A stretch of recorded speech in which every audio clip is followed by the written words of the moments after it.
No vídeo passado, a gente viu a nossa própria definição dos números racionais. Só para lembrar, a gente definiu um conjunto A, que era o conjunto de pares, que tem um inteiro e um natural. A gente definiu uma relação de equivalência, que a gente dizia que o par A1, A2 era relacionado com o par B1, B2, se e somente se A1, B2 é igual a A2, B1. E aí a gente definiu os racionais como sendo o conjunto quociente por essa relação. Então, a gente usou esse símbolo aqui. Então, esse é o conjunto das classes de equivalência do conjunto A pela relação tiro.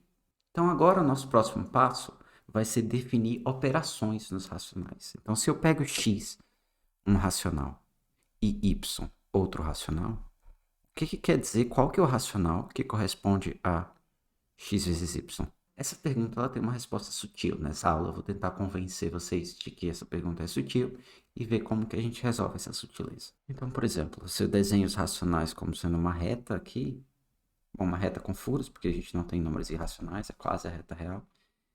Se eu tenho 0 aqui e o 1 aqui, eu quero saber como é que a gente vai multiplicar esse número aqui, x, por esse outro número aqui, y. Perceba que, a princípio, a gente não tem acesso a numeradores e denominadores. Por quê?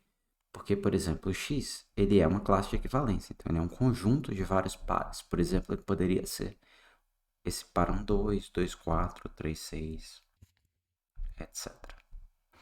E, similarmente, o y ele poderia ser o par 1, 3, 2, 6, 3, 9 e assim por diante.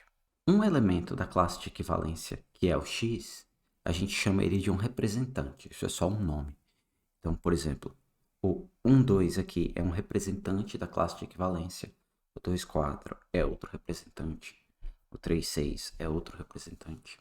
E assim vai. Similarmente, 1, 3, 2, 6 e 3, 9 são representantes da classe do y. A coisa importante a notar é que não tem nenhum representante especial a princípio. Todos eles são iguais. Então, o que quer que a gente faça para definir x vezes y, não pode escolher um representante em particular, a menos que a gente tenha um bom motivo explícito para isso. Para entender o que pode estar errado, antes de definirmos o produto de dois números racionais, a gente vai definir uma outra função, uma outra suposta função de dois números racionais em que a gente encontra um problema. Imagina que a gente quer definir uma função nos racionais. Então, ela pega dois racionais e me dá um outro racional, que corresponde a somar em cima e somar embaixo em fração. Então, ela pegaria o par A1, A2 e o par B1, B2, e ela levaria no elemento A1 mais B1 sobre A2 mais B2. Essa é uma definição que faz algum sentido? A princípio poderia parecer que sim, a função é minha, eu faço o que eu quiser com ela. Mas na verdade isso daí não é uma função.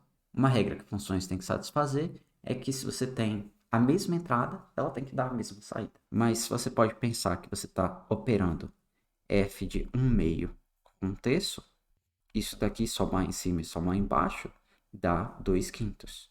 Mas somar f de 2/4 com 1/3 dá 3/7, que não é a mesma fração. 2/5 e 3/7 não são a mesma fração. Mas as entradas da função elas são exatamente a mesma, porque 1/2 é igual a 2/4. Então, essa função não é uma função. Curiosamente, matemáticos não falam isso, eles falam que a função não está bem definida. Então, você escreve uma possível definição para a função, e se de fato isso gerar uma função, a função está bem definida, e se ela levar uma mesma entrada em mais de uma saída, se ela for ambígua, a gente fala que a função não está bem definida. Sabendo o que pode dar errado se a gente tratar numerador e denominador como coisas definidas pela classe de equivalência, agora a gente pode tentar definir o produto de frações de um jeito mais cauteloso.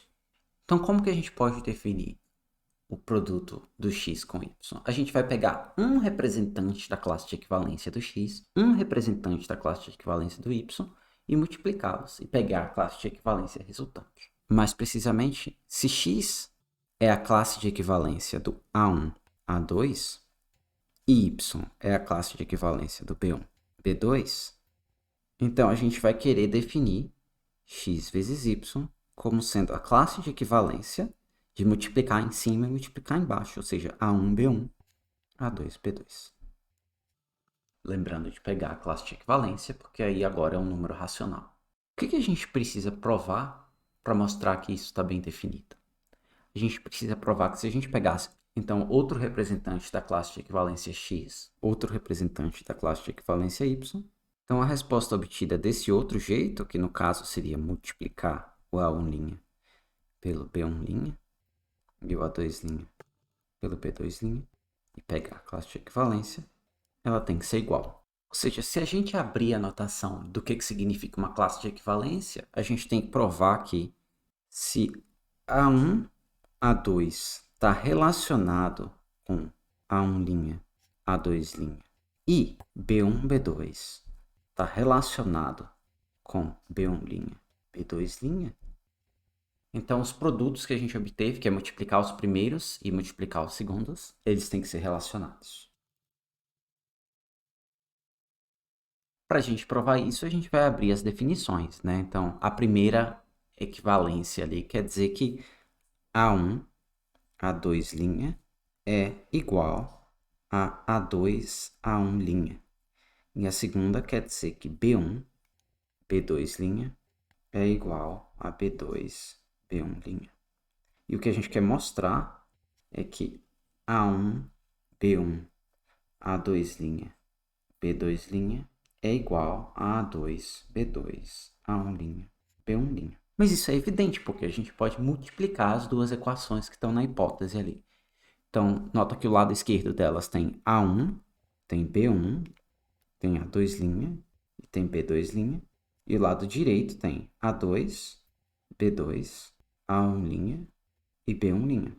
Então, de fato, multiplicando as duas equações da esquerda, a gente consegue a equação da direita.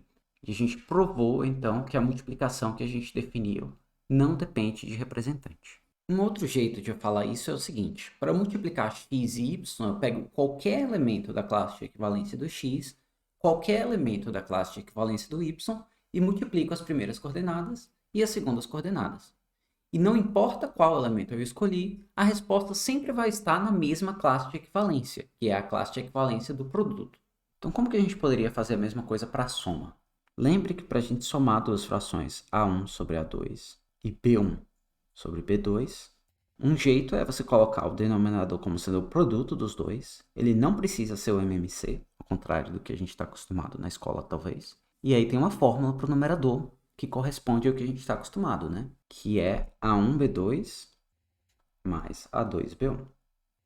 Essa fórmula, além de ter significado intuitivo, se você tem meia pizza mais meia pizza, você tem uma pizza, a gente vai mostrar que ela é boa no sentido de relações de equivalência, ou seja, ela faz com que a soma não dependa do representante. Então, se a gente fosse somar com A1 e A2, a gente ficaria que x mais y é igual a, bom, que está ali, né? A1 B2 mais A2 B1, A2 B2.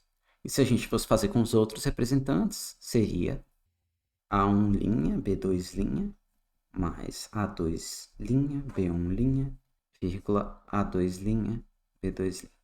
Quer dizer, a classe desses elementos, né? Porque um par ordenado não é um racional. Um racional é uma classe de equivalência de pares.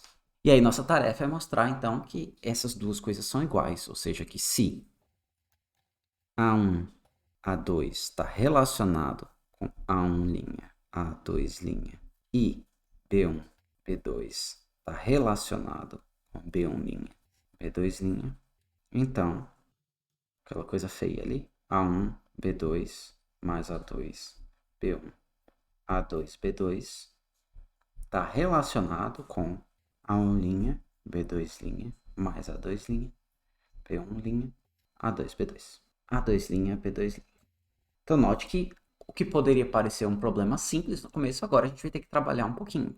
A gente novamente vai abrir as definições. Então, de novo, a gente sabe que A1, A2' é igual a A2, A1' e que B1, B2' é igual a B2, B1'. E a gente tem que mostrar que A1, B2 mais A2, B1 vezes A2', B2' é igual a A2, B2 vezes A1', B2' mais A2', B1'. Então, a gente nota aqui que, bom, a gente tem A1, A2', e aí a gente tem A1, A2'. Isso é igual a A2, A1'. A2, A1'. E o que sobra nesses termos que estão multiplicando é B2 dos dois lados e B2' dos dois lados. Então, o primeiro termo de cada lado é igual. Os segundos termos também são iguais. Por quê? Porque B1, B2' é igual a B2, B1'. E o que está multiplicando esses termos é A2, A2'. A2, A2'. Então, o segundo termo também é igual. Então, se a gente quiser ser mais formal, a gente pode dizer que a gente está multiplicando a primeira equação por B2, B2', e a segunda equação por A2, A2'. E aí pronto, porque esse termo aqui, que é esse aqui, é igual a esse termo aqui, que é esse aqui. E esse termo aqui, que é esse aqui, é igual a esse termo aqui, que é esse aqui. Se a gente definir também as operações de oposto, ou seja, inverso aditivo e inverso multiplicativo, então a gente tem os racionais como a gente conhece. Se vocês quiserem definir essas duas operações, elas são mais fáceis de definir porque elas são operações que tomam um número só e não dois. E aí lembra que divisão é só multiplicar pelo inverso multiplicativo e subtração é só somar com o inverso aditivo, com o oposto.